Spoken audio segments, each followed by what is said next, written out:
윤석열 대통령과 한동훈 국민의힘 당대표가 다음 주 월요일 오후 4시 반에 용산에서 만나기로 했습니다. 그런데 만남의 형식이 특이합니다. 면담이라고 했습니다. 통상적으로는 회동이라고 이야기를 하는데 왜 면담 수준으로 대통령실에서 발표를 했겠느냐?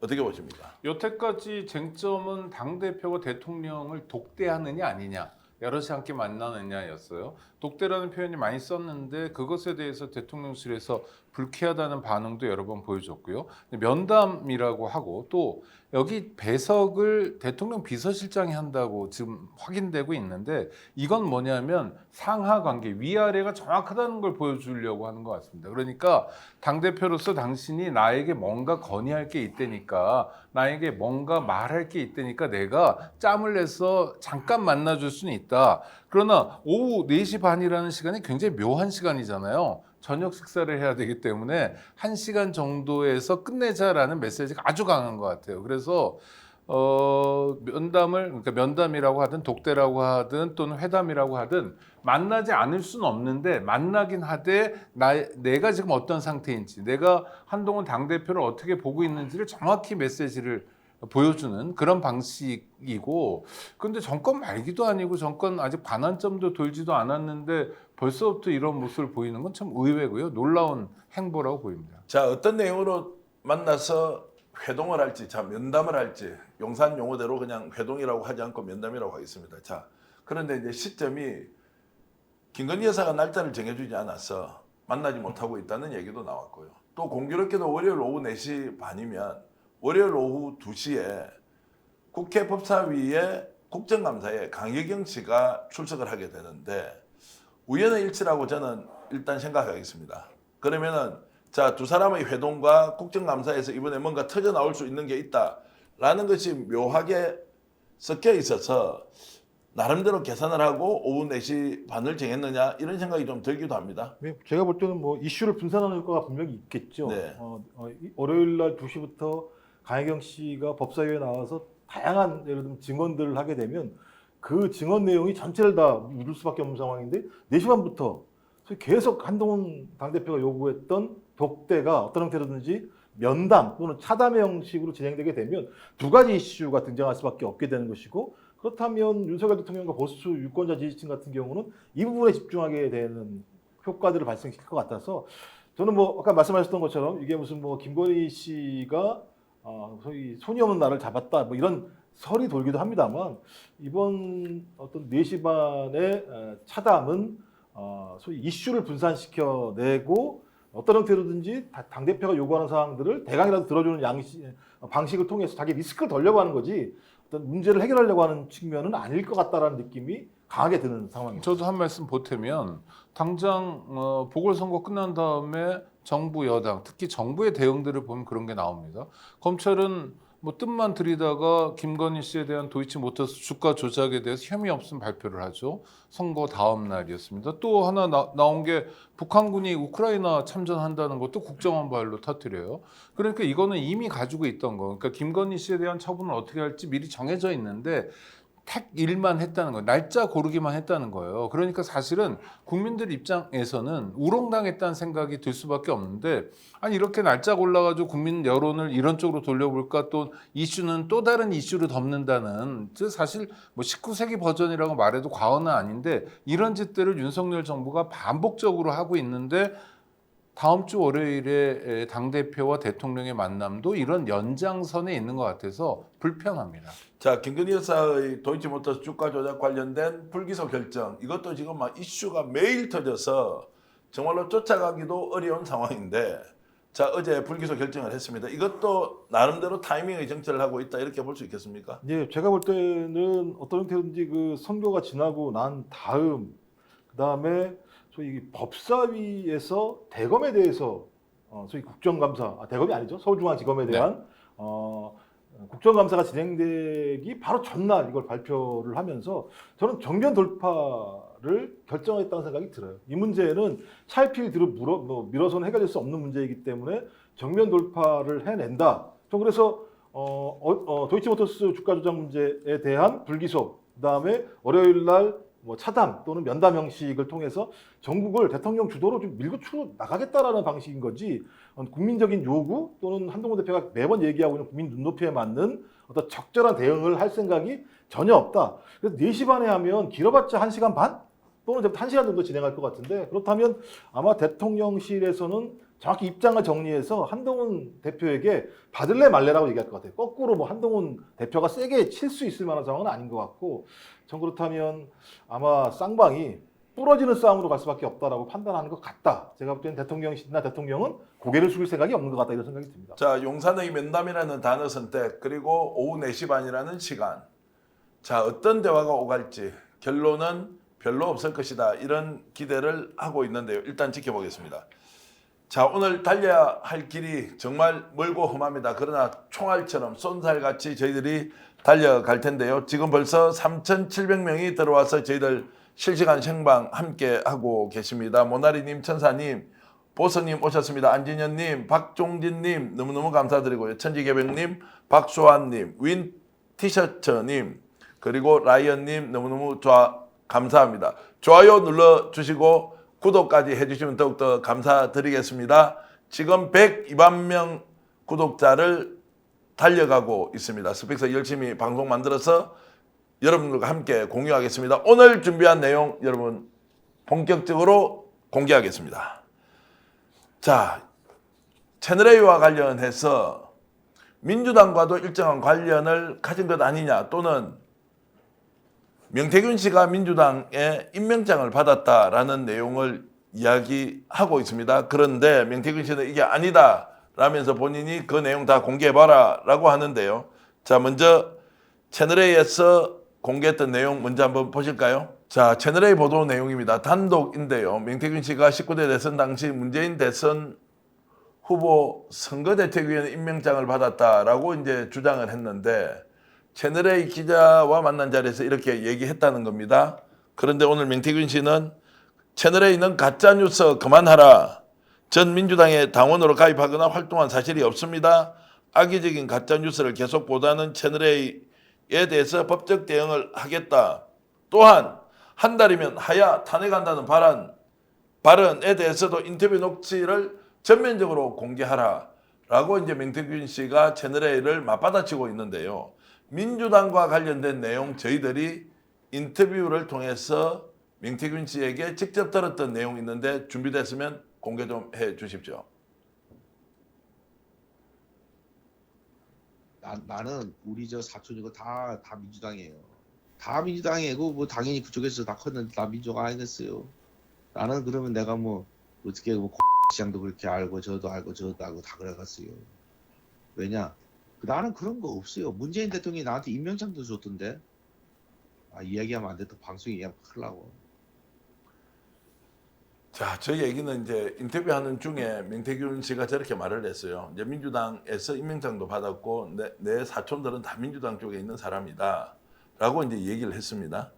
그 말은 이제 정치적으로 굉장히 외연이 넓기 때문에 보수 진보할 것 없이 다 친했다, 이제 이런 말로 좀 들리는데, 여기에 대해서 지금 이제 명태균 씨는 채널A 보도를 보고는 반발을 하고 있습니다. 그런 적이 없다라고 하는 것이 이제 임명장을 받은 적이 없다는 것인지, 아니면 당원으로 가입한 적이 없다는 것인지, 그렇게 이제 반응을 하고 있는데, 지금 명태균 씨 말만 쫓아가면 예, 말이 안 돼요. 일단 첫 번째 사실은 뭐냐면 2017년 대선 때 선대위 직능본부의 공정여론 활성화 특별위원장 임명장을 받았다는 거예요. 채널A가 보도하니까 나는 그런 적이 없다. 당원으로 가입하거나 활동한 적이 없다. 그러니까 보도한 내용, 그러니까 선대위에서 활동했다는 걸 부인하는 거거든요. 당원으로 가입하거나 활동하지 않았다는 건. 그러면서 다시 스픽스와의 통화에서 뭐라고 그러냐면 나 원래 계열이 민주당 계열이다. 그다음에 문재인 대통령 임명장도 받았다. 다시 돌아가는 거예요.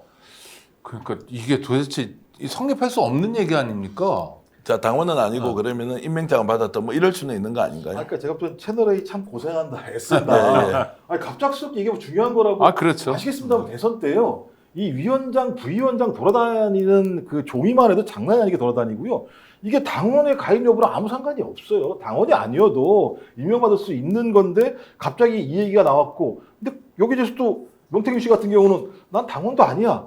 아무 상관없는 얘기를 지금 서로 하고 있는 상황이거든요. 좀 그래서 채널A도 소위 애를 쓰면서 물을 타려고 하고 있는 것 같고, 명태균 씨 같은 경우도 계속 이슈를 자기에게 불리한 이슈가 아닌 다른 이슈로 계속 이동시키는 역할들을 하고 있다는 생각이 들기 때문에 핵심은 그거죠. 진짜 본인이 얘기했던 하야, 탄핵. 내가 얘기한 거 있잖아 하고 풀어봐. 그러면 하야와 탄핵을 할 정도의 내용이라면 매우 중대한 내용을 그 안에 담았거나 아니면 내가 그때 얘기했던 뉘앙스 자체가 매우 신빙성이 있는 것이야 라고 하는 인터뷰를 했다는 거기 때문에 저는 오히려 우리가 이제 관심을 가져야 될 대목은 본인 명태균 씨가 얘기하는 하야 탄핵 인터뷰 채널A 빨리 트십시오 이거. 뭐 틀라고 얘기하는데 왜 안 틉니까? 틀어버리면 되지. 왜 안 듭니까? 틀어보면 이것이 하야 탄핵된다 안 된다 한 달만 기다려봐라 라고 했다는 것을 굳이 채널A가 또 숨길 이유는 없을 것 같은데요. 그럼요. 아니 근데 일단 언론은 뭐 정말 원론적인 말씀을 드리면 사회적 공기 아닙니까? 공적 기능을 수행해요. 물론 재미도 주겠지만. 그래서 민주사회에서 언론을 흔히 3부가 아니라 4부라고 부르기도 합니다. 근데 명태균 씨가 언론을 통해서 약간 뭐랄까 국민을 농락한다라는 느낌이 자꾸 들어요. 이슈를 이렇게 가져갔다 저렇게 가져갔다 하고 또 채널A 입장에서 그렇죠. 지금 윤석열 정권이 비판받고 있는 상황에서 정말 한 달 내에 정권이 끝날지도 모르는 빅 이슈 앞에서 아무런 반발도 못하고 있는데 그게 아니라 김 박사님 말씀하신 것처럼 문재인도 사실은 섞여 있어. 그다음에 땡땡땡 시장이라는 분이 아마 민주당 계열인 것 같아요. 네. 그런 얘기를 하는 거잖아요. 물타기를. 본인이 하고 있고. 그럼 명태균 씨 왜 그러냐 하면 사실은 이런저런 이야기를 하는 게 잡다하게 많은 이야기를 하는 게 자기 자신을 방어하는 게 전부인 것처럼 그 목적을 위해서만 나가는 사람으로 보여요. 그러면 언론도 명태균 씨에 의해서 동원되고 있고 또 하나 중요한 건 우리 국민들도 사실 굉장히 아까 도이치모터스 주가 조작처럼 굉장히 중요한 현안들이 많은데 이게 지금 짬뽕이 돼가지고 현안도 시민들 입장에서 제대로 따라가지 못할 정도로 아주 어지러운 판을 만들어 놓고 있는데 이건 명태균 씨가 잘하는 게 아니다. 그래서 지금부터라도 정확히 자기 입장을 밝히는 게 중요하다라고 말씀드립니다. 자, 왔다 갔다 한다는 얘기 많이 있는데요. 명태균 씨가 이런 부분에 대해서 본인도 채널A도 저희들도 가지고 있는 내용 다 공개해서 실체가 무엇인지 진실이 무엇인지 좀 확인시켜 줄 필요가 있다 이 말씀 드리겠습니다. 자, 지금 이제 정치적으로는 상당히 논란이 될 만한 내용 여러분들께 공개하려고 하는데요. 다름이 아니라 윤석열 대통령 후보와 김종인 당시 중앙선대위원장이었습니까? 총괄선대위원장이었습니까? 선거운동을 한참 하고 있다가 결별선언을 하게 되는데요. 그 기사 있으면은 자료 먼저 한번 띄워 주십시오. 자, 결별선언을 하게 되는 상황이 그 당시에 이제 기사로 나왔습니다. 자, 뭐 때문에 이 두 분이 자, 김종인 총괄선대위원장 사태 뜻이 안 맞으면 헤어지는 것이라고 했고요. 이게 김정욱 박사님 보십시오. 2022년 1월 5일입니다. 이때 이제 뜻이 안 맞으면 헤어지는 것이라고 하고 전격적으로 결별을 합니다. 자, 대선을 한 달 10일 정도 앞두고 저런 일이 벌어졌죠. 대선이 네, 1월 5일이니까 두 달 전에 3월에 3월 9일 날 대선이었으니까 2개월을 앞두고 전격적으로 총괄선대위원장이 사라져버렸다.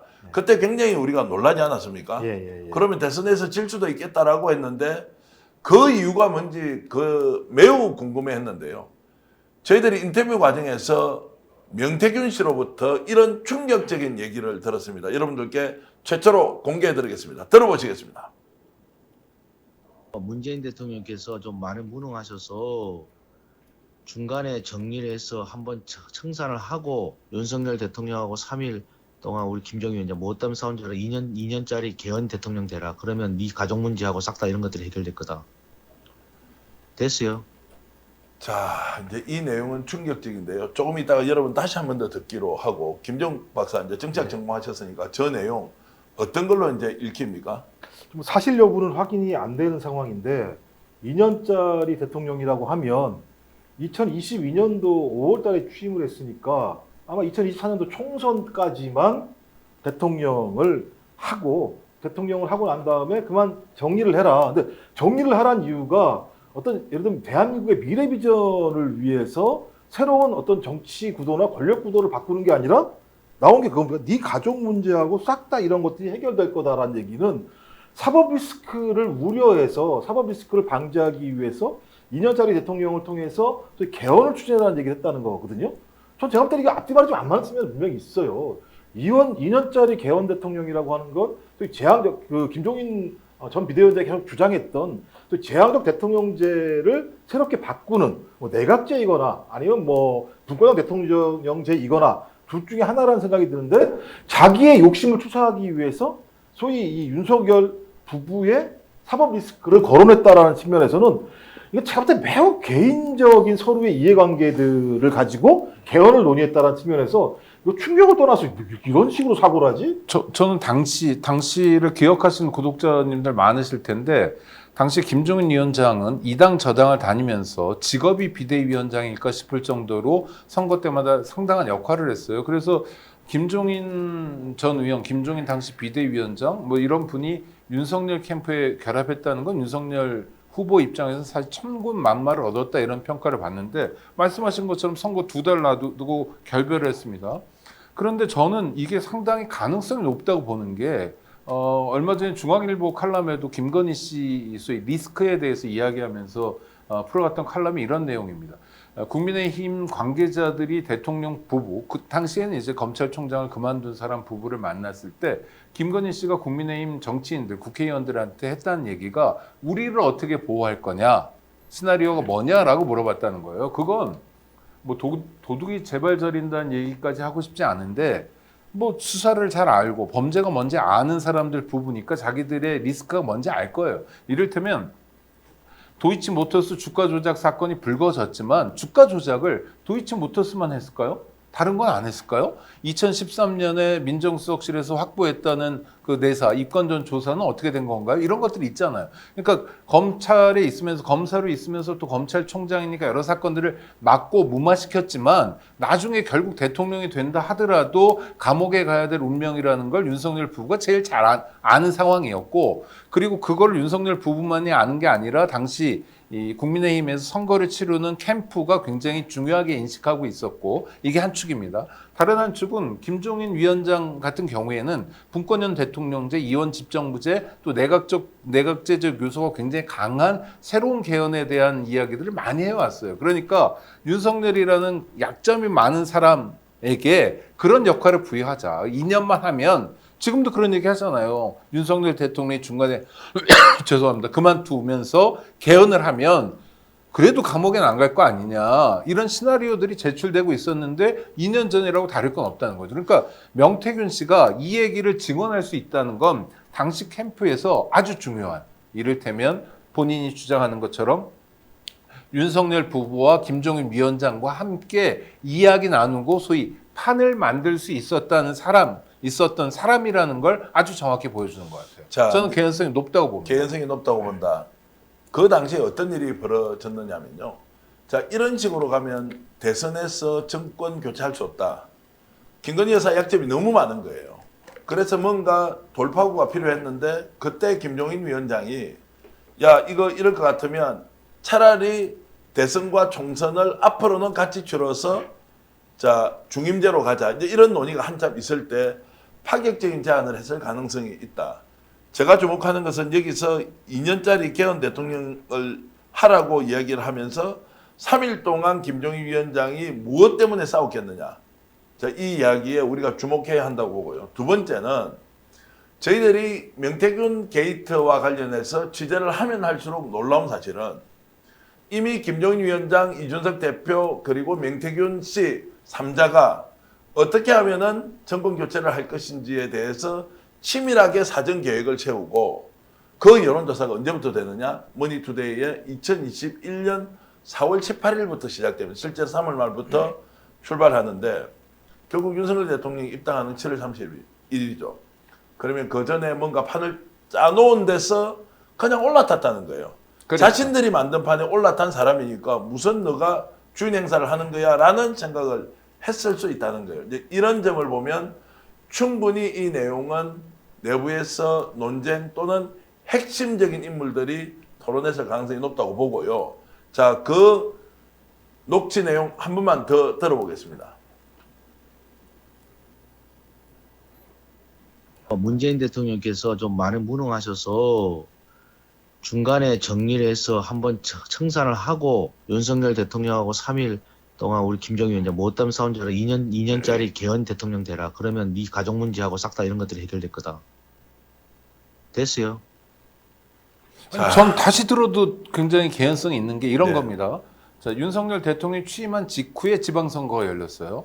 근데 경기도, 그 다음에 호남, 제주 빼놓고 싹쓸이를 했거든요. 서울 같은 경우 경기에서도 어려운 지역을 되게 이겼어요. 왜 그랬냐면 대통령 취임한 다음에 한 달 만에 열린 선거였기 때문에 그래요. 그러니까 윤석열 대통령이 만약에 5년을 할 수 있는 대통령이 2년 만에 그만둔다는 건 일종의 정치적 희생이고, 이런 정치적 희생은 누구도 보여준 적이 없었잖아요. 이를테면 전두환 씨가 쿠데타 이후에 자기는 7년만 하고 한 번만 하고 그만둘 거야 라고 뭐 농짓거리도 아니고 국민 우롱도 아니고 한 말을 하고 그걸 실천했다고 단임을 실천한 대통령이라고 자랑하는 거 말고 실제로 임기를 단축했던 사람은 한 명도 없었습니다. 그러니까 만약 윤석열 대통령이 2년 만에 대통령직을 그만두고 그 전에 개헌을 하고 뭐 이런 방향으로 간다면 상당히 혁신적인 지도자가 될 가능성이 높아요. 그리고 네. 국민 여론이 그를 보호하게 되고 사법 리스크로부터도 안전해질 수 있고, 또 중요한 건 김종인 씨가 봤던 그런 면인 것 같은데 그때 총선에서 압승할 수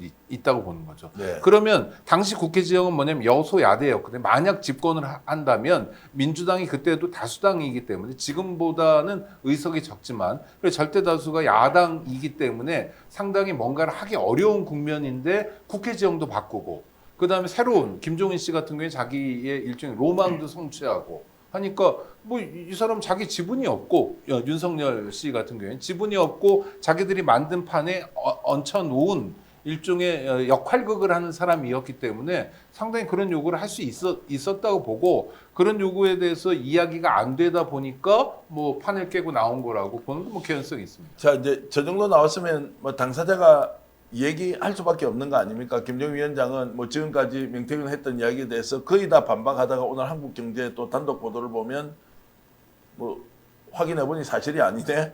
명태균 말이 오히려 맞네. 이제 이렇게 가고 있는데 김정일 위원장 저 정도 되면 이제 답변해야 되는 거 아닌가요? 뭐 당연히 설명을 해야 될 것 같은데, 제가 볼 때 김종인 전 비대위원장이 오랜 꿈이에요. 그러니까 분권형 대통령 제2든 아니면 내각제2든 분권형 대통령제를 하게 되면 어떤 일이 벌어지냐면 외치를 대통령이 담당하고 내치 같은 경우는 저희 국회가 담당할 수밖에 없는 구조이기 때문에 김종인 위원장이 이런 판을 만들면 그 판에서 본인이 정치적인 상수가 될 수 있는 이런 구도가 만들어질 수 있거든요. 그러니까 저는 그런 제안들을 하면서 소위 김종인 개인의 욕심과 자기의 정치적 신념을 윤석열이라고 하는 정치인에 투사를 시켜서 소위 자기의 말로 활용을 하려고 했던 측면이 있는 것 같고, 윤석열 대통령 후보 입장, 그 당시 후보 입장, 야, 나보고 2년짜리 하라는 얘기야? 그게 말이 돼? 이런 싸움이 저는 당연히 있을 수 있다는 생각이 들어요. 그리고 말씀하신 것처럼 만약에 자기가 용단을 내려서 소위 총선에서 압도적인 승리를 하게 되면 그때부터는 윤석열 대통령 판이 아니라 김종인 전 비대위원장 판이 되는 상황이거든요.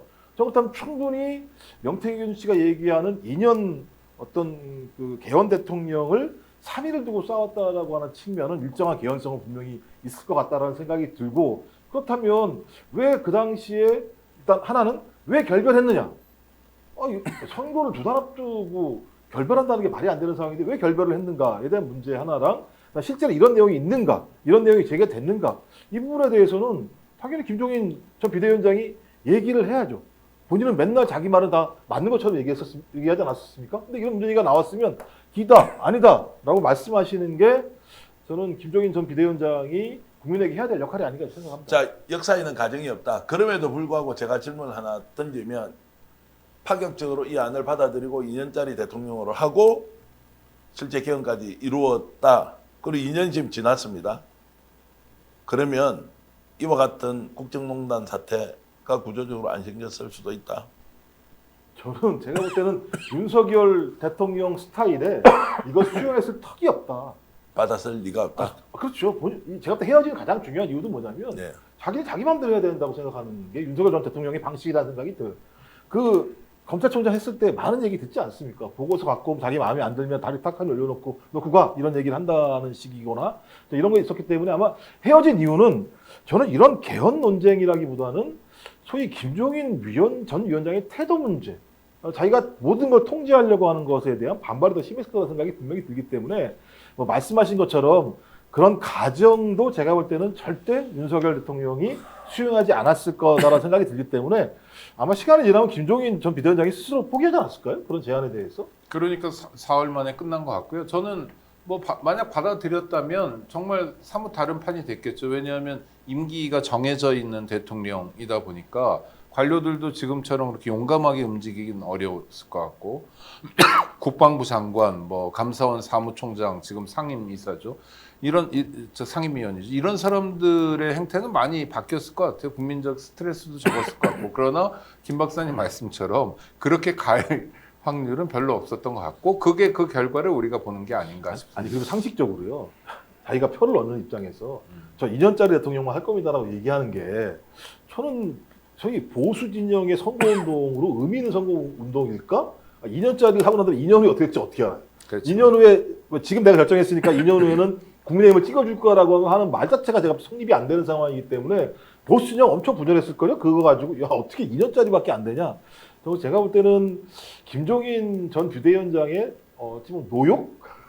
그렇죠. 예, 그리고 그렇게 생각이 민주당이 개헌에 응했을까도 또 의문이잖아요. 그러니까 민주당 입장에서 정권을 놓칠 테니까 자기가 민주당에도 연도 많으니까 민주당 의원들을 상당히 데려와서 개헌에 동참시킬 수 있다라고 그냥 기계적 사고를 했던 것 같아요. 그러니까 정부나 한국 정치가 본인을 중심으로 해서 도는 거다라고 여겼던 거 아닌가 싶어요. 지금 이제 뜨겁게 이제 달궈지고 있는데요. 창원 산단과 관련된 명태균의 기획 어제 보도해드렸고 잠시 후에 그 영상 이제 띄워드릴 텐데요. 일단 저희들이 준비한 사진부터 먼저 한번 보겠습니다. 창원 산단과 관련돼서 2023년 3월 15일 창원 국가산단 결정 발표가 납니다. 그리고 4월 중순 이전에 시점이 특정되지는 않습니다만 사진을 좀 띄워주시기 바랍니다. 자, 제보받은 사진입니다. 오늘 제가 이 제보를 받고 나서 한 2시간 정도 취재를 했습니다. 자, 이 사진을 한번 보십시오. 창원산단 결정된 이후에 명태균 씨와 그리고 보좌진 김영선 의원 조금 이따 어디에 있는지 제가 찾아드리겠습니다. 지역에 있는 사업자들이 함께 제주도에 가서 창원산단 결정을 축하하는 축하 행사를 열었습니다. 그러면 저 자리에 왜 정치인, 사업가 그리고 지역에서 활동하는 일종의 컨설턴트 이런 분들이 함께 모였을까, 건배를 할까 이런 거 생각을 해보면 우리가 대단한 일을 이루었다. 그래서 거기에 합당한 축하연을 열자라고 이제 행사를 한 것인데요. 김영선 의원이 잘 보이지 않습니다. 사진을 자세히 보십시오. 다 남성분들이 다 있고 여성이 보이지 않죠? 이 사진을 조금 확대해서 저희들이 하나 준비했는데요. 잠깐 보겠습니다. 자, 명태균 씨가 보이고 옆에 있는 모자 쓴 분이 있죠. 그 옆에 약간 여성으로 보이는 한 분이 계시죠. 김영선 의원입니다. 그러네요. 김영선 의원이고요. 다시 이제 큰 사진으로 돌아가 보겠습니다. 자, 저 자리에서 보통 저렇게 자중이 모이면 중심은 어디입니까? 가운데가 중심 자리 아닙니까? 그리고 명태균 앞에 있는 분은 국회의원의 전직 국회의원의 사촌 동생인데요. 그분이 있고 보좌진도 있고 사업가도 있고 그렇게 하면서 축하연을 벌였습니다. 자, 저게 옳고 그르고의 문제가 아니라 누가 기획했고 어떤 과정에서 창원국가산단이 결정되었고 그것 때문에 충청도에 있는 한 지역은 패배의 맛을 보았는데요. 저희들이 영상 여러분들과 함께 나누어 볼 텐데 뉴스타파에서 자, 창원산단과 관련해서 어떤 문제가 있었는지 뉴스타파에서 보도했던 내용 다시 한번 더 들어보겠습니다. 좋은데 네. 그 두 사람 원희룡 장관하고 나온 거 있죠? 네. 그건 좀 확대를 해야지. 땡겨가지고. 네, 너무 알겠습니다. 작잖아. 네네. 사람이 안 보이잖아. 좋아. 두 사람이 말하는 현수막이란 놀랍게도 다음날 대통령이 발표할 창원시의 국가산단 후보지 지정에 대한 홍보를 담고 있습니다. 명태균 씨가 일일이 보도자료 문구를 불러줍니다. 창원 제2국가산단이라는 말을 넣고 네. 넣어줬으면 좋겠어. 그 다음에 그 방위산업 원자력 국가산단 2.0 후보지 선정 쾌거. 그 다음에 김영선 의원 창원시 원팀 배워 1군 갑진 성과물 해놓고 네네. 이렇게 명 씨는 윤 대통령이 산단 최종 후보지를 공식 발표하기도 전에 강 씨에게 세부적인 문구를 일일이 불러주며 첨삭까지 지시했고 창원시가 국가산단에 선정됐다는 소식을 담은 김영선 의원의 보도자료 작성을 지시한 겁니다. 자, 이제 저 내용을 보면 결국 산단 발표 전에 이미 명태균 알고 있었고 현수막도 준비하고 보도자료 이렇게 하라고 했죠.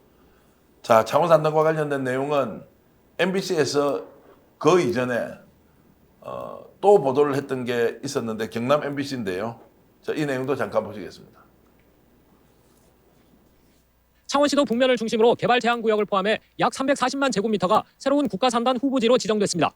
정부의 발표보다 44일 앞선 지난해 1월 31일 명태균 씨와 함께 일해온 A씨가 SNS에 유포한 국가산단 관련 정보입니다. 4개항 가운데 북면 동읍 후보지 예정, 대회비라고 적혀 있습니다. 창원 신규 국가산단 후보지 지정 과정에서 창원시 공무원들은 김영선 전 의원의 지역구 사무실에서 여러 차례 협의했고 명 씨도 대부분 회의에 참석한 걸로 알려졌습니다. 지역구 사무실에서는 의원님께 설명한 거죠. 그럼 옆에 그 동사 민태균 본부장이 있었는데 같이 앉아서 이런 말도 하고 그렇게 하죠. 말이 좀 약간 세게 하는 편이죠. 지난 말을 좀 많이 좀 그렇게 하시더라고요. 자, 이제 저걸 봤는데요. 이제 다시 한 번 더 사진 보겠습니다. 저희들이 오늘 제보로 받았던 사진, 저렇게 의혹이 많았던 과정을 거치고 나서 창원산단, 국가산단 결정되고 나서 제주도에서 저 많은 인원들이 축하 파티를 열었고 정치인, 명태균, 사업가 이런 사람들이 이제 모였습니다. 자, 이제 어떻게 저걸 이제 해석을 하면 좋겠습니까? 일단 그 전에 예. 와, 스픽스가 제보를 받은 거잖아요. 예. 대단하네. 우리 구독자들께서도 그런 말씀 막 체리 따봉 이렇게 보내주고 아, 계신데 예. 그 다른 제보도 또 있을 수 있습니다. 그러니까 구독자 여러분들 사실 명태균 씨가 뭐 공개적으로 활동했던 사람이고 김영선 씨도 그렇고 그러니까 저런 사진 있으면 스픽스로 보내주시면 확인 취재해가지고 정말 요긴하게 제대로 쓸 겁니다. 그러니까 이 사진만이 아니라 많이 보내주셨으면 좋겠고요. 그 전 대표 말씀하신 것처럼 지금 저 자리에서의 주비는 명태균 씨입니다. 그러니까 뭐 얼굴을 가리고 안 가리고의 문제가 아니라 저 자리에서 리더, 자리를 이끌어 가고 있는 사람 명태균 씨고 김영선 씨는 그 옆에 저쪽 구석에 있다는 것 자체가 창원에서 명태균 씨의 위상을 그대로 보여주는 것 같습니다. 씁쓸합니다. 자, 이제 뭐 정말로 경쟁을 공정하게 해서 뭔가를 획득했으면 뭐 저런 자리를 가질 수도 있다고 생각하겠는데 사전에 기획해서 지정이 되고 그 뒤에도 많은 사람들이 저게 이제 투자를 했다, 투기를 했다. 지금 기자들이 수십 명이 내려가서 지금 취재를 하고 있을 거예요. 등기부등본 떼본다고 난리도 아니라고 합니다.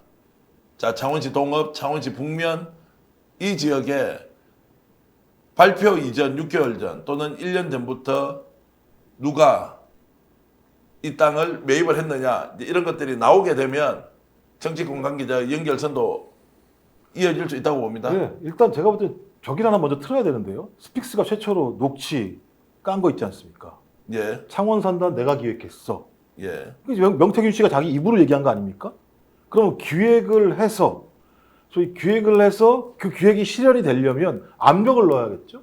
그러면 본인이 국토부에 직접 압력을 넣지는 않았을 거니까 대통령실을 통해서 압력을 넣을 수밖에 없었을 것이고 그 압력이 국토부로 갔을 것이고 국토부에서 소위 충청도 지역을 제끼고 갔다고 볼 수밖에 없는 거잖아요.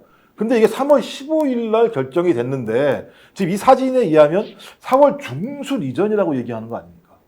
근데 무슨 사업자들이 여기서 이걸 모여가지고 3월 15일 날 결정된 사안이면 이 사업이 어떻게 진행되는지에 대해서 소위 전체적인 윤곽도 모르는 상황인데 사업자들이 다 같이 모여서 축하를 한다? 자, 3월 15일 이후에 이제 저 축하 그러니까요. 파티가 네. 4월 전후에 했죠. 그러니까 예. 4월이니까요. 예. 한 달도 안 되는, 거의 한 달밖에 안 되는 기간인데 같이 모여서 저게 축하할 정도라면 그 이전부터 충분히 저기에 대해서 서로 정보를 알았을 수 있었다고 저희들은 유추 추정해 볼 수 있는 측면들이 분명히 있는 거죠. 그리고 저희 딱 정중앙에 명태균 씨, 저희 본인이 스스로 했던 기획자가 자, 내가 만들었는데 이게 지금 달성이 됐어.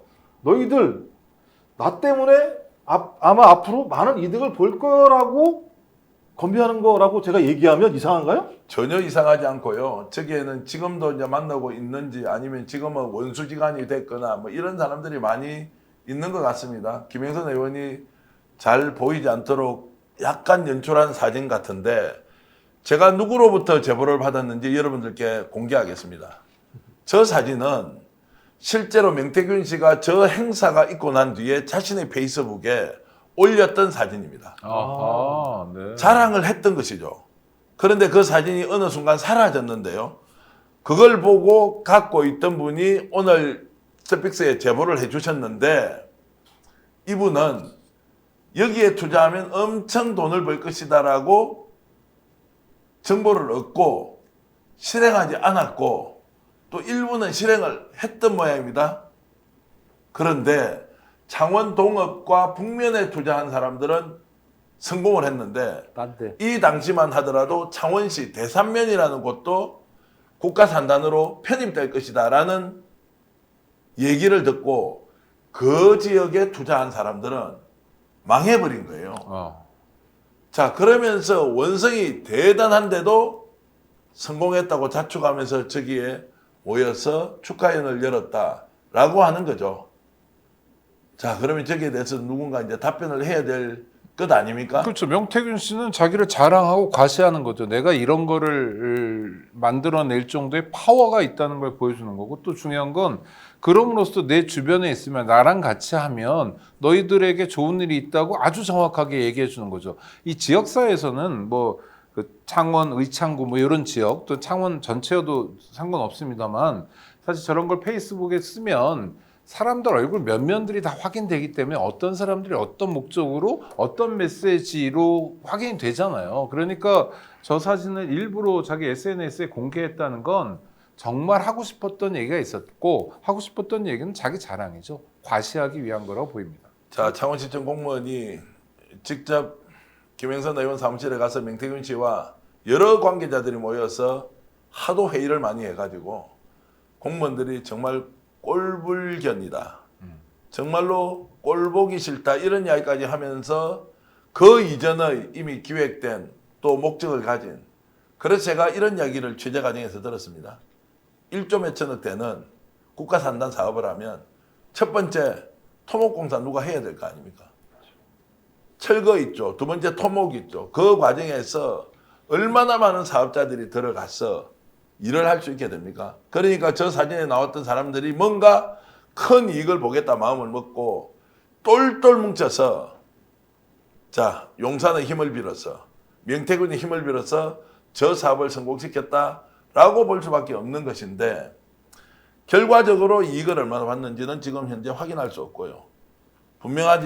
분명히 말씀드리지만 저 사진은 그 과정에서 명태균이 얼마나 중요한 역할을 했고 김영선 의원이 저렇게 구석진 자리에서 앉아 있을 수밖에 없는 초라한 위치였는가라는 것에 대한 것 여러분들도 함께 좀 생각해 보면 좋겠습니다. 그리고 명태균 씨는 왜 페이스북에 자랑을 하려고 올렸던 사진을 내렸는지 설명할 필요가 있어요. 그렇죠. 사진을 내렸을 때는 저게 무엇인가 문제가 될 거라고 판단하지 않으면 저 같은 경우도 페이스북에다가 글 올린 사진을 갖다가 굳이 그것도 지금으로 따지면 1년 전쯤 되는 거 아니에요? 1년이 넘었죠? 1년 반 예, 전. 1년 반이 됐는데 네. 그걸 내렸다라고 한다면 그 내린 사람이 뭔가 캥기는 게 있는 거다. 그렇다면 본인이 직접 얘기했던 녹취 내용 본인이 기획했는데 기획해서 성공한 사업에 대해서 축하하는 자리에 사진을 내렸다면 여기에는 누가 뭐라고 하더라도 위법적, 불법적 요소가 있었다라고 본인이 스스로 자인하는 거라고 우리는 충분히 생각할 수 있는 측면이 그렇죠. 있죠. 그렇다면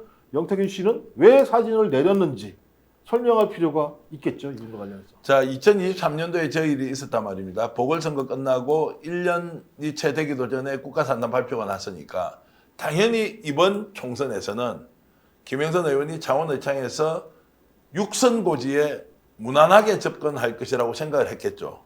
그렇죠. 그게 이제 깨지면서 내부 분열이 일어나게 됩니다. 자, 원하는 대로 가지 못하니까 그때 이익을 보기로 했던 사람, 뭔가 해주기로 했던 사람, 불만 있는 사람들이 공천을 받지 못하고 나니까 모두 쏟아내면서 지금 이 사태가 터진 것이라 저는 그렇게 이제 보고요. 이게 국가산업단지잖아요. 맞습니다. 그러면 지금 전 대표께서는 용산의 힘을 빌려서라고만 말씀하셨는데 사실 우리가 뭐 근거는 없습니다만 그냥 상식선에서 말씀드리면 주가 조작도 하고 그다음에 다른 선의에 많은 피해자들이 있는데도 불구하고 자기 주머니를 챙겼던 일을 반복했던 사람이 국가 권력도 장악하고 있는데 산단 사업을 그냥 여태 선거 도와줬던 사람들 니들만 알아서 잘 해먹어라 하고 남 좋은 일만 시켰을까 하는 의문도 생겨요. 그렇다면 김영선 씨가 당연히 그 창원에서 다시 출마할 거라고 생각했는데 뭐 김해로 돌린다든지 하는 문제도 그렇게 풀 수 있는 거 아니냐. 물론 이건 추정입니다. 그래서 이 문제도 하나하나의 문제가 다 뭐 이거 취재할 수도 없고 그러니까 사실은 수사 대상이 아닌가 싶습니다. 수사를 반드시 해야 하고 뭐 용산에서 힘을 썼다, 김건희 여사가 나섰다라는 이야기는 소문이 아니라 실제로 명태균 씨의 입을 통해서 많은 사람들에게 전달이 되었다. 다만 이 부분은 의혹의 제기 수준이니 뭐 녹취가 나오거나 구체적인 증거가 없다는 말씀은 미리 드리지만 그런 정황적 상황들을 결국 수사를 통해서 밝혀야 하는 것 아니냐라고 이제 말씀을 드리겠습니다. 명태균 대표가 지금 현재 모든 언론을 상대로 단독 인터뷰를 하고 언론사마다 기사를 쓰는 게 예외 없이 특종, 단독 기사 이렇게 가고 있습니다. 언론 접촉이 굉장히 많아지고 있다는 거죠. 그러면 다급해서 그렇느냐 아니면 홀로 전투하더라도 충분히 이길 수 있다고 생각하느냐. 반대쪽에서는 오늘 들어왔던 제보도 있지만 강희경 씨가 내일 모레 국회에서 국정감사 정인으로 나가서 뭔가 얘기를 할 것이고 또 미래한국연구소의 소장으로 있는 김땡땡 소장도 곧 본인이 직접 나와서 어떤 숨겨진 진실이 있는지 밝히겠다고 하는 마당입니다. 자, 이런 상황을 봤을 때 왜 명태균은 이렇게 적극적으로 언론과 지금 접촉을 하고 있느냐 이 부분은 어떻게 보십니까? 명태균 씨 입을 통해서 확인할 수 있는 것 같습니다. 나 건드리지 말라고가 가장 주된 메시지인 것 같아요. 그러니까 강기경 씨와의 관계에서도 이게 만약 뭐 지금 당장은 아니더라도 이제 수사가 될 텐데 수사가 될 때 내가 아니라 나쁜 짓을 한 건 저쪽이야. 내가 범죄자가 아니라 저쪽이 범죄자야라는 얘기를 하면서 일종의 폭탄 돌리기 같은 걸 하는 것 같아요. 근데 전체 판은 명태균 씨가 바라는 판은 나를 건드리지 말라고 윤석열 검찰에게 정확히 이야기하는 판인 것 같고요. 그런데 아주 정교한 시나리오를 가지고 움직이는 것 같지는 않습니다. 그러니까 기자들이 오면 뭐 또 한마디 해주고 전화하면 뭐 한마디 해주고 이런 건데요. 이게요 흐름이 있고 전체 판이 있으니까 명태균 씨가 원하는 판은 있는 거고 우리가 시민으로서 대한민국의 주인으로서 봐야 될 판은 또 별개의 판이 있는데 그게 사실은 이번 명태균 사태의 핵심인데 그건 뭐냐면 우리 국민들하고 상관없이 개발 사업이 몇몇 사람들이 농간으로 이렇게 갈 수도 있다. 그 다음에 우리의 유권자로서의 선택이라는 게 이렇게 왜곡될 수도 있다. 또 여론조사라는 게 여론조사가 아니라 조작으로 갈 수도 있다라는. 그러니까 대한민국 정치에서 굉장히 중요한 대형 이벤트가 진행될 때마다 국민의 뜻과 관계없는 조작질이 진행되고 있다는 걸 확인한 게 전 중요한 성과인 것 같고요. 이거는 전부 하나같이 다 수사선상에 올려놓고 명명백백하게 사실관계를 다퉈야 한다고 봅니다. 자, 채널A 단독 보도는 명태균 씨가 윤석열 대통령 첫 TV 토론 전에 새벽에 전화를 직접 했다. 그리고 취조 많이 해보셨는데 취조하고 수사를 간다는 마음으로 가시면 누가 거짓말하고 참말을 하고 내 편인지 너 편인지 알 수 있다고 조언했다고 말했습니다. 자, 그리고 대통령 들어갈 때 내 얘기했지 하의원 하나 해줄 것 같아요. 뭐 이런 이야기도 지금 하태경 측에 연락해서 미리 기획했다. 윤석열 대통령 첫 TV 토론. 자, MBC 단독 보도하고 있고요. 오늘 또 단독 보도는 김종인, 명태균, 오세훈 후원자 별장서 만났다 이 얘기도 나오고 있습니다. 자, 김 전 위원장은 명 씨와의 통화 이후 별장을 방문했고 김 씨와 함께 10분가량 머물렀다. 동석한 별장 주인 김 씨는 자, 우리 집에 차 한잔 했다. 자, 이러면서 결국 서울시장 경선 이전에 서울시장 선출 이전에 명태균 씨를 더 이상 만나지 않았다라고 했는데 김정은 위원장도 그 뒤에 만났다는 저런 사진이 이제 나왔습니다. 자, 2021년 4월 25일이죠. 4월 7일 날 서울시장 선거가 끝이 났거든요. 그런데 김종인 비대위원장님과 제주 휴가 중 그리고 저 제주 휴가 중이라는 저 공간이 조금 전에 거론됐던 김 씨의 별장입니다. 그 김 씨라는 사람이 오세훈 시장과 특별한 관계에 있다는 거죠? 특별한 관계, 뭐 굉장히 친밀한 네. 후원자로 알려져 있고요. 그 후원이라는 것이 금전적 후원이나 이런 것은 아니다라고 지금 얘기를 하고 있는데 아마 그 김 회장님도 이 방송을 보고 계실 거라고 저는 생각합니다. 아까 나왔던 우리 사진 있었지 않습니까? 네. 명태균 씨가 2023년 4월 전후에 저 자리에 가서 회식을 했지 않습니까? 저 자리에도 조금 전에 얘기했던 오세훈 시장의 후원자로 알려진 김모 회장이 함께 동석했다. 이 사실은 제가 확인을 했습니다.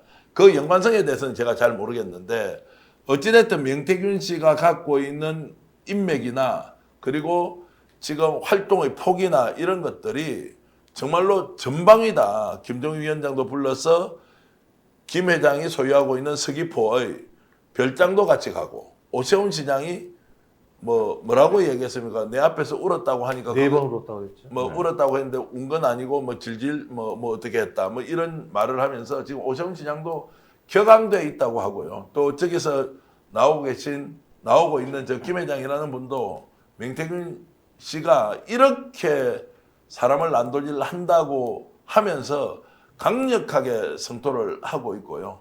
여러 얘기들이 지금 이제 나오고 있어서 도대체 명의 활동 범위는 얼마만큼이냐 또 얼마나 많은 말을 해왔길래 이렇게 분란이 생기느냐 뭐 이런 얘기를 드리지 않을 수 없습니다. 예, 뭐 제가 볼 때는 지금 명태균 씨의 한마디 한마디마다 소위 공격당하는 사람들이 그 말이 되는 얘기야? 혁명당한 얘기를 하면서 싸우는 게 아니라 그냥 그 얘기를 하면 그대로 그것을 수용하는.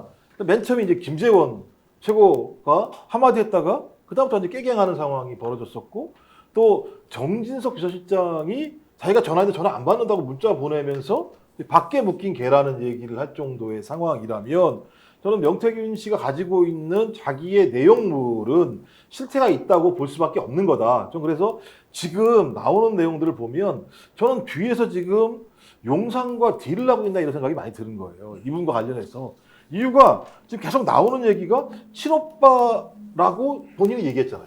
골탕 먹이는 거야 라고 명태균 씨가 맨 처음에는 그 오빠가 대통령인 것처럼 얘기를 했다가 조금 있다가는 골탕 먹인 거야 친오빠야 라고 얘기했다가 계속 격가지인 김종인 씨 이런 내용들이 막 흘러나온단 말이에요. 그러니까 이슈를 그쪽 다른 데로 지금 보내고 있으면서 실질적으로는 소위 용산 또는 대통령 내외와 어떤 형태든지 딜을 하면서 자신의 사법적 리스크를 벗어나려고 하는 것이 아닌가라고 추정이 되는 거예요. 지금 뉴스가 이상한 대로 지금 막 날아다니고 있잖아요. 지금 상황을 그렇죠. 보게 되면 핵심적 내용은 소위 여론조사와 관련돼서 불법적인 여론조사로 대통령 내외가 소위 정치 자금을 부정하게 수수한 것 아니냐, 공천에 개입한 것 아니냐. 근데 이런 논리가 지금 다 이런 논쟁은 다 사라져버린 상황이란 말이에요.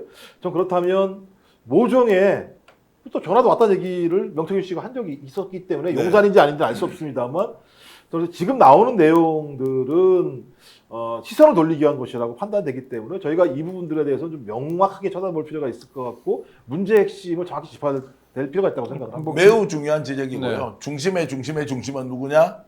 김건희 여사다. 그렇죠.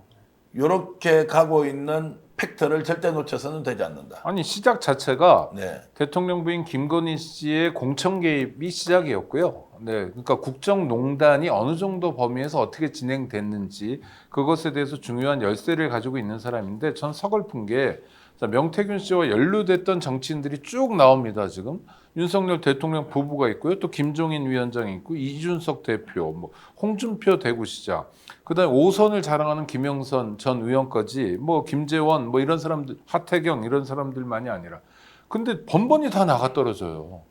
난 모른다. 나 그런 사람 그다음에 안철수 씨 너무 재밌지 않습니까?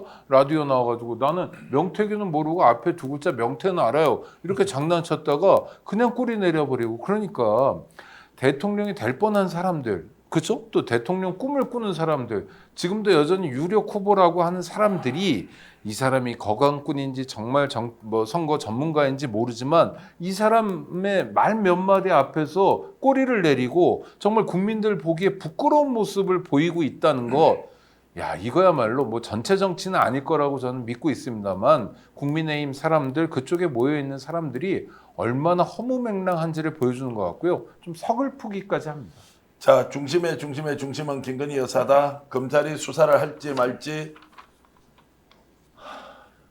결론을 내리지 못하고 있죠. 유권자 63% 정도가 특별검사 도입을 해야 한다 찬성하고 있고요. 제발 김건희 여사 나오지 마라 라고 하는 보수 유권자들도 60%를 넘어선다는 자 여론조사가 있습니다. 그래서 결국 김건희 여사 쪽으로 다 몰리고 있는데요. 민주당 거칠게 얘기를 했습니다.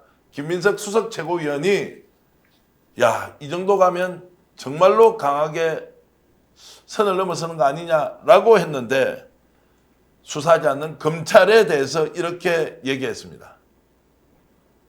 김건희의 개 검찰을 탄핵합니다. 한 대표는 쫄지 말고 칼을 빼십시오. 국민을 대신해 김건희 범죄 은폐 공범들을 탄핵하겠습니다. 심우정 검찰총장, 이창수 중앙지검장 등 직무유기 및 은폐 공범 전원을 탄핵하겠습니다.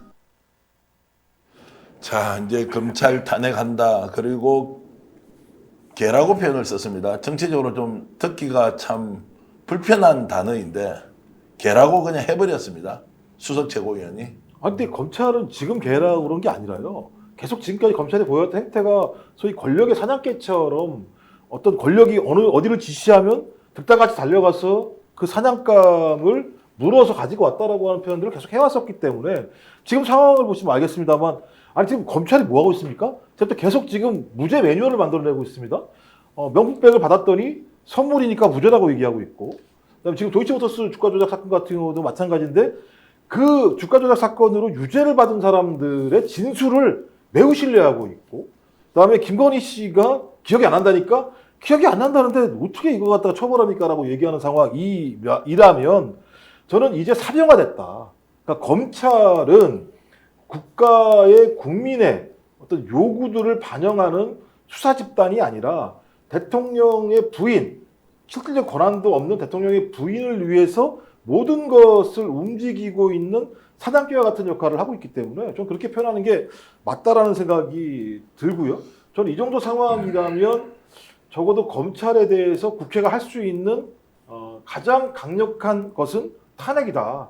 검찰총장, 특히 가장 문제가 되는 게 서울중앙지검장, 이창수 지검장 같은 경우는 이미 이런 것을 준비하기 위해서 대통령실에서 민정수석과 함께 더블 세트로 갖다 올려놓은 거라고 볼 수밖에 없는 상황이기 때문에 저는 민주당이 여기에 대해서도 강력하게 대응하지 않는다면 국민들이 민주당을 신뢰할 수 있겠습니까? 좀 그런 측면에서 완강하게 맞서 싸워야 한다고 생각합니다. 일단 김민석 최고위원이 뭐 검찰을 개라고 지칭할 정도로 말을 가볍게 하는 사람은 아닌 것 같은데 이게 다 연원이 있습니다. 무슨 얘기냐면 우리는 개다, 물라면 물고 짖으라면 짖는다라는 얘기를 검찰 고위직 출신들이 반복했어요. 대표적인 게 김영삼 정권 때 5.18 그다음에 12.12에 대해서 성공한 쿠데타는 처벌할 수 없다는 말도 안 되는 기괴한 논리를 가져와 가지고 법리라고 개발해서 했던 거고요. 그다음에 여건이 바뀌어 가지고 전두환 노태우를 처벌해야 될 때 되니까 또 앞장서서 했습니다.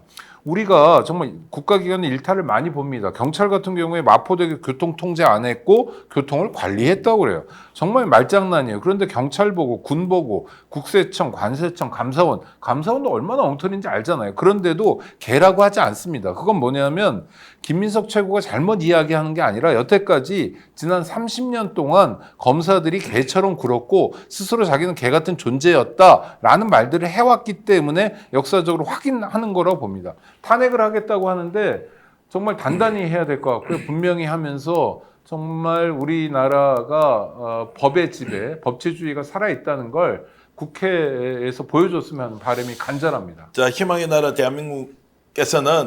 민국님께서는 사회자님 개라고 하면 안 되나요? 트루님 개가 맞잖아 이렇게 주셨고요. 또 저한테 질타하는 분도 많이 있습니다. 아니 개보다 더 못한 검찰을 개라고 한다고 왜 심한 말이라고 하느냐 이렇게 하면서 사회자님 답답합니다. 이런 말씀 주셨고요. 그리고 그냥 범죄 공동체일 뿐이다. 국정농단이 핵심이다. 마음 하나님. 그리고 재미소님께서는요. 개보다 못합니다. 이런 것까지 올려주셨는데 여러분들의 마음이 어떤지 제가 잘 알겠습니다. 다만 이것이 수사되지 않고 또 시간을 보내면서 그냥 듣고 넘어가면 아무것도 우리는 진실을 확인할 수 없습니다. 그런 상황이 올까 해서 걱정에 걱정을 더하고 있습니다. 오늘 사진 한 장을 이렇게 저희들에게 제보해 주신 분께 진심으로 감사의 말씀드리고 스픽서 제보 받겠습니다. 그리고 여러분 주장이 있으면 받아내겠습니다. 오늘도 한 분께서는 자신의 주장을 꼭 스픽서에서 하고 싶다고 말씀하시길래 정말 인터뷰를 짧은 시간이지만 한번 해보겠다고 마음을 먹고 있고요. 구독, 좋아요를 통해서 여러분들이 크게 응원해 주고 계시고 지금은 제보가 이루어지는 것으로 또 우리가 잊고 있는 또는 잊지 못하고 있는 이어가지 못하는 정말로 그 퍼즐의 한 면을 여러분들 제보의 말씀, 제보의 사진으로 할 수 있다 이 말씀도 드리겠습니다. 그리고 제가 강희경 씨한테 직접 확인은 하지 못했지만 강희경 씨가 조금 전에 아마도 공익제보자 강혜경 씨가 조금 전에 페이스북에 글을 올린 것 같습니다. 그 내용은 자료로는 못 보여드리지만 직접 읽어드리겠습니다. 아마도 명태균 씨가 바깥에 나와가지고 저거 짜깁기하고 일부러 통화 녹취해서 불리한 것만 공개한다라고 계속 공격을 하고 있는 모양입니다. 명태균 씨가 아니면 아마도 유튜브 채널 쪽에서 누군가가 이렇게 공격을 할 수 있는데 강혜경 씨가 글을 이렇게 올려놓았습니다. 고의로 녹음 눌러서 녹음한 적 없고 혼자 일하다 보니 너무 바빠서 통화하다 놓치는 부분들 너무 많아서 그리고 너 나한테 자꾸 얘기를 번복해서 너 나한테 자꾸 얘기를 번복해서 이 말은 명태균에게 하는 말인 것 같습니다. 너 나한테 자꾸 얘기를 번복해서 자동 녹음 활성화 해놨다. 안아. 난 딱 너네 둘이야. 딱 너네 둘이야. 이 말은 이제 김영선, 명태균 이 두 사람을 지목하는 것 같고요. 그리고 난 다른 사람들 피해주기 싫거든. 정말 자꾸 거짓말 하지 마라. 한심하다. 우리 꼭 21일에 만나자. 기다릴게 라고 했습니다. 21일이 이제 다음 주 월요일 날 2시 국감장에 강희경 씨는 명태균 그리고 김영선 의원이 함께 나와서 국민들 앞에서 어떤 일이 벌어졌는지 공개적으로 얘기하자고 하는 그 얘기, 그 주장. 명태균 대표 제가 이번 일요일 날 당신을 만나고 싶다고 문자를 보내놨고 우리는 진실을 알고 싶고 그리고 그 과정에서 더 좋은 대한민국 그렇게 명태균 대표가 주장했던 나는 보수도 진보도 아니고 오로지 대한민국을 지키고 살리고 그리고 애국자로서 하겠다고 한 그 약속 지켜나가면 어떻겠습니까? 모든 사람을 지금 다시 한 번 더 이렇게 세울 수 있는 사람은 명태균의 입과 그 안에 숨어있는 진실이다. 저는 그런 생각을 합니다. 저는 명태균 씨 협박하지 않았으면 좋겠어요. 네. 21일 날 강혜경 씨가 나와서 하는 얘기는 모두가 다 위증이다. 이렇게 얘기를 해요. 아니 그렇게 위증일 걸 알면 현장에 나오십시오. 나와서 강혜경 씨가 하는 얘기에 대해서 본인이 국민한테 말씀하시면 되는 거잖아요. 밖에서 앉아 있으면서 소위 그동안 그렇게 얼마나 일을 힘들게 시키고 번복을 많이 했으면 그것 때문에 소위 시정을 하기 위해서 자동 응답, 자동 녹음을 했다고 얘기할 정도의 상황이기 때문에 21일 날 나오세요. 그렇게 힘들게 했던 자기 아래에서 일하던 분들 협박하지 마시고 직접 나와서 본인이 꺼리낌이 없다면 본인이 하는 말이 사실이라면 국민에게 밝히세요. 그게 제가 볼 때는 명태균 씨가 살아남을 수 있는 길이고 그다음에 앞으로 명태균 씨가 좀 걸어가야 될 길이라고 생각해요. 야 정말 우리 지금 시청자 여러분들 제보를 해주시는 역량이 뛰어나고 출중합니다. 이런 지금 제보가 저한테 들어와 있습니다. 명태균 씨가 더불어민주당으로부터 임명장 받았던 것 제가 직접 봤습니다. 자, 이런 의견도 와 있습니다. 확인을 해야 하지만 명태균 씨 거짓말 시키지 말고 국민 앞에서 진실을 밝혀서 잘못한 것이 있으면 참여하고 그리고 지금이라도 더 좋은 대한민국을 만들어가는 길이 있다면 그 길을 선택하지 않으시겠습니까? 스픽스는 말하는 언론입니다. 대세는 유튜브, 그중에서 스픽스. 좋아요, 댓글, 구독, 알림 설정. 여러분이 저희를 사랑해 주시고 우리가 여러분을 사랑하는 4가지 방법입니다.